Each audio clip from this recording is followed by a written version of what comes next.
Assalamualaikum warahmatullahi wabarakatuh. Selamat datang di channel Cinta Neina. Di video kali ini aku mau ngebahas tentang apa itu definisi cinta.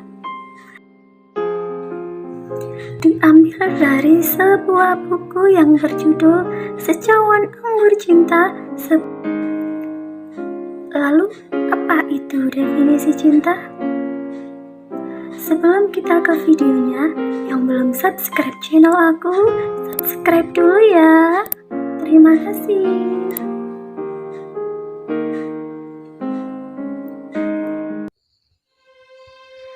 Secawan Anggur Cinta. Cinta. Esensi Tuhan adalah cinta, dan jalan sufi adalah jalan cinta. Sungguh sulit melukiskan cinta lewat kata-kata. Ibarat mencoba menjelaskan lezatnya madu kepada orang yang belum pernah mencicipi madu, atau bahkan tidak pernah melihatnya, yang tidak tahu apa itu madu. Cinta berarti memandang apa yang baik dan indah dalam segala sesuatu, juga belajar dari segala sesuatu, serta melihat karunia Tuhan dan kemurahannya di dalam segala sesuatu. Cinta adalah mensyukuri semua pemberiannya. Ini langkah pertama dalam perjalanan menuju cinta Tuhan, dan ini baru benih dari sebuah cinta. Pada saatnya, benih itu akan tumbuh menjadi pohon dan berbuah. Maka siapa yang merasakan buah itu akan memahami cinta sejati. Tentu sulit bagi mereka yang pernah mencicipinya untuk menceritakan kepada yang belum pernah mencicipinya.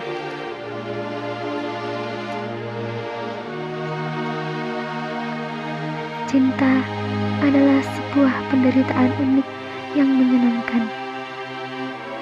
Siapapun yang merasakannya dalam hati akan mengetahui rasa ini. Mereka akan menyaksikan bahwa semuanya adalah al-haq, dan bahwa segala sesuatu menuntun ke arah al-haq. Tidak ada sesuatu pun kecuali al-haq. Ketika menyadari ini, mereka akan tenggelam. Mereka akan terbenam dalam lautan al-haq. Dalam bentuk apapun kau merasakan cinta, dengan cara apapun dan pada tingkat apapun. Itu barulah seserpih kecil dari cinta ilahi. Cinta antara laki-laki dan perempuan juga bagian dari cinta ilahi. Tetapi terkadang sesuatu yang dicintai justru menjadi hijab antara cinta dan manifestasi cinta. Suatu hari, hijab itu akan terangkat, dan barulah sang kekasih sejati, tujuan sesungguhnya, akan tampak dengan seluruh keagungan ilahinya. Yang penting adalah memiliki rasa cinta di dalam hatimu, apapun bentuk dan penampakannya. Penting pula bahwa engkau pun dicintai, lebih mudah untuk mencintai daripada dicintai. Apabila engkau pernah berada dalam cinta, suatu hari engkau akan meraih sang kekasih. Karunia Tuhan sering sampai kepadamu melalui tangan manusia lain, lewat para hamba Tuhan. Maka demikian pula cinta ilahi pun mengekspresikan dirinya di antara manusia. Para syekh adalah para penuang anggur. Para pejalan rohani adalah gelas-gelasnya. Anggurnya adalah cinta. Melalui tangan para penuang anggur, gelas-gelas para pejalan akan terpenuhi. Ini jalan singkat.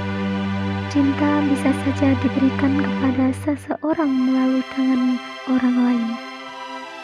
Pernah suatu ketika seorang muridku bertanya, apakah cinta seorang pejalan kepada syekhnya merupakan salah satu bentuk cinta duniawi? untuk sungguh-sungguh mengerti hubungan antara seorang syekh dan para pejalannya, engkau harus melihatnya tidak hanya di dunia saja, tapi juga ke dunia yang akan datang. Pada hari perhitungan, setiap jiwa akan ditanya amal yang dibawanya. Apa amal saleh yang telah dicapainya agar diizinkan memasuki surga? Para neraca ilahiyah, amal soleh kita akan ditimbang terhadap amal salah dan dosa-dosa kita. Ketika amal kita ditimbang dan ternyata tidak mencukupi sebagaimana yang akan dialami oleh sebagian besar dari kita, engkau akan berpaling kepada suami atau istrimu dan memohon untuk menyisakan amal soleh mereka bagi kepentingan dirimu. Khawatir akan timbangan mereka sendiri, mereka akan balik bertanya, bagaimana dengan aku? Perbuatanku belum cukup untuk meraih surga. Siapa yang akan menolong aku? Engkau akan berpaling pada ayahmu, dan ia pun akan mengatakan, akulah yang sebenarnya sedang membutuhkan pertolongan. Siapa yang akan membantuku? Berpaling kepada ibumu, engkau juga akan memintanya untuk menolongmu, dan ibumu yang sedang terguncang oleh kedahsyatan hari perhitungan juga akan mengatakan, aku pun kebingungan, adakah yang mau membantu aku? Dan kemudian syekhmu atau saudaramu sesama pejalan akan muncul dan berkata kepadamu, ambillah semua amal salehku. Cukuplah bagiku bila engkau memasuki surga, maka disinilah kasih sayang ilahi dan keadilan ilahi akan menengahi. Kepemurahan seperti itu tidak akan dibiarkan Allah tanpa pahala. Syekh dan para muridnya pun akan bersama-sama dibawa ke surga. Demikianlah cara kita akan berjalan, insya Allah dengan saling berpegangan tangan, saling menjaga satu sama lain. Tidak ada siapapun dari kita yang benar-benar layak memasukinya. Namun, karena pertolongan orang-orang yang telah pergi lebih dahulu dari kita, dan karena cinta kalian terhadap yang lain, kita akan saling membawa satu sama lain menuju surga. Nah, jadi jawaban pertanyaan tadi, bukan cinta seorang pejalan kepada syekhnya, bukan sebuah bentuk dari cinta duniawi. Salah satu contoh yang luar biasa adalah kisah antara Yusuf alaihissalam dan Sulaikha, istri Potifar. Konon, Yusuf adalah nabi paling cemerlang, lebih tampan dibandingkan para nabi sebelumnya. Sulaikha langsung jatuh cinta sejak pertama kali melihat Yusuf alaihissalam. Sulaikha mengorbankan segala-galanya demi cintanya kepada Yusuf. Harta, reputasi, dan kedudukan. Dia tergila-gila kepada Yusuf, hingga ia rela memberikan permata terbaiknya kepada siapapun yang melaporkan hasil pengamatannya terhadap Yusuf dan menceritakan apa saja yang sedang dilakukan orang yang dicintainya itu. Dia jadi buah bibir di seantero Mesir. Seorang wanita bersuami tanpa malu-malu jatuh cinta kepada seorang budak milik suaminya.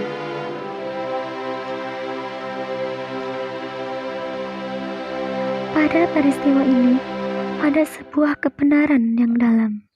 Cinta ini bukanlah cinta yang biasa. Cinta ini begitu dahsyat, sehingga seakan-akan ia terlarang, bahkan melanggar norma. Cinta seperti ini membuatmu lupa akan dirimu sendiri.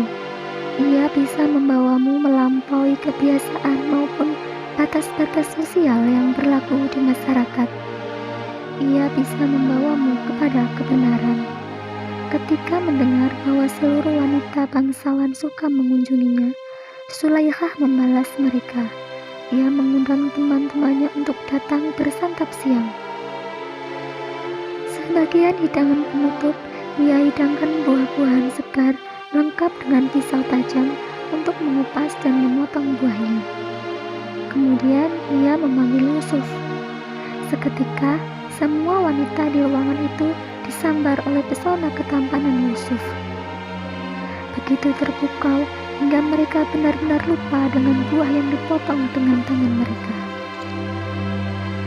Sehingga mereka tidak menyadari ketika pisau-pisau itu malah mengiris tangan mereka sendiri. Sulaihah pun berkomentar, "Lihat, sekarang apa kalian masih menyalahkan aku?" Bertahun-tahun kemudian, kedudukan mereka di masyarakat berbalik. Yusuf alaihissalam telah menjadi sahabat sekaligus wazir, orang kedua yang paling berkuasa dari Fir'aun Mesir waktu itu. Sulaihah setelah dicampakkan suaminya karena skandal cintanya itu, kini menjalani hidup sengsara dan meminta-minta dan menjadi buruh kasar. Suatu hari, Yusuf melihat Sulaihah di jalan. Yusuf berjubah pakaian sutra, mengendarai kuda jantan yang indah, dan dikelilingi para penasihat serta tentara pengawal pribadinya. Sedangkan Sulaihah hanya mengenakan sampir kain lusuh. Kecantikannya telah lenyap dalam tempaan hidup bertahun-tahun. Yusuf alaihissalam berkata, "Sulaihah, dulu ketika engkau ingin menikah denganku, aku terpaksa menolakmu. Waktu itu engkau istri tuanku. Sekarang engkau telah bebas dan aku pun bukan lagi seorang budak. Kalau engkau mau, aku akan menikahimu." Sulaihah balik menatapnya. Namun kali ini kedua matanya berkilau cahaya. Katanya, "Tidak Yusuf, cintaku yang begitu besar padamu dulu tidak lain hanyalah sebuah tirai antara aku dan sang kekasih. Aku telah merobek tirai itu dan mencampakkannya. Kini aku telah menemukan kekasih sejatiku, sehingga aku tidak lagi membutuhkan cinta darimu." Melalui cintanya yang mendalam kepada Yusuf, Sulaihah menemukan apa yang juga kita cari. Dia yang menjadi sumber cinta.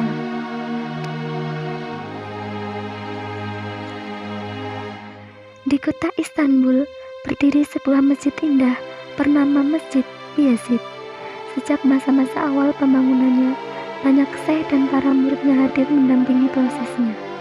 Syekh Jamal Halfeti ketika itu diundang Sultan untuk berdoa pada hari pembukaan masjid yang sangat indah tersebut. Para cerdik pandai Istanbul, para bangsawan, dan bahkan Sultan sendiri turut menghadirinya. Seluruh kalangan terbaik Kesultanan Utsmani berkumpul pada hari itu. Sesaat sebelum Syekh bangkit untuk berbicara di hadapan hadirin yang terpelajar dan berkelas, seorang pria lugu tiba-tiba mencegat jalannya dan berkata, "Syekh, keledaiku hilang. Karena seluruh penduduk Istanbul berkumpul di sini, tolong umumkan, apakah ada di antara mereka yang sempat melihat keledaiku?" Kata Syekh, "Duduklah, akan kudapatkan keledaimu." Lalu Syekh menyampaikan kepada seluruh hadirin, "Apakah ada di antara kalian yang tidak tahu tentang cinta apapun bentuknya?" Mulanya tidak ada yang bergerak, namun akhirnya satu demi satu berdirilah 3 lelaki. Lelaki yang berdiri pertama berkata, "Iya, benar, aku sungguh-sungguh tidak tahu apa itu cinta. Aku belum pernah merasakannya. Aku bahkan tidak tahu seperti apa rasanya suka kepada seseorang." Dan orang lain mengangguk-angguk tanda setuju. Syekh pun berujar pada pria yang kehilangan keledainya, "Kau kehilangan 1 keledai, sekarang kutawarkan kepadamu 3. Bahkan seekor keledai pun mencintai kesegaran rumput hijau. Ketika manusia belajar mencintai dengan cinta yang sesungguhnya, yang sejati, maka kedudukannya meningkat melebihi para malaikat. Tetapi ketika kita tidak tahu apa itu cinta, makom kita bahkan lebih rendah daripada seekor keledai." Cerita ini mengingatkanku pada keledai yang lain. Suatu ketika, salah seorang dari 12 murid Nabi Isa alaihissalam sedang mengajar di sebuah kota kecil. Penduduk memintanya memperlihatkan sebuah mukjizat Tuhan dengan menghidupkan kembali orang yang sudah mati, sebagaimana yang pernah dilakukan Nabi Isa alaihi salam. Mereka pun beramai-ramai pergi ke pekuburan kota dan berhenti di depan sebuah kuburan. Murid Nabi Isa pun memohon kepada Allah untuk membangkitkan si mati itu dari kuburannya. Lalu orang mati itu pun langsung bangkit dari kuburannya. Matanya mencari-cari ke sekeliling, kemudian berteriak-teriak panik, "Keledaiku, mana keledaiku, mana keledaiku?" Rupanya semasa hidup dia sangat miskin. Miskin harta yang paling dicintainya adalah seekor keledai. Keledai itulah yang paling berharga dalam hidupnya. Hal ini juga yang berlaku untukmu. Sesuatu yang paling kau cintai, apapun itu, akan menentukan apa yang kau alami ketika dibangkitkan nanti. Pada kehidupan berikutnya kelak, engkau akan bersama dengan siapa atau apa yang kamu cintai.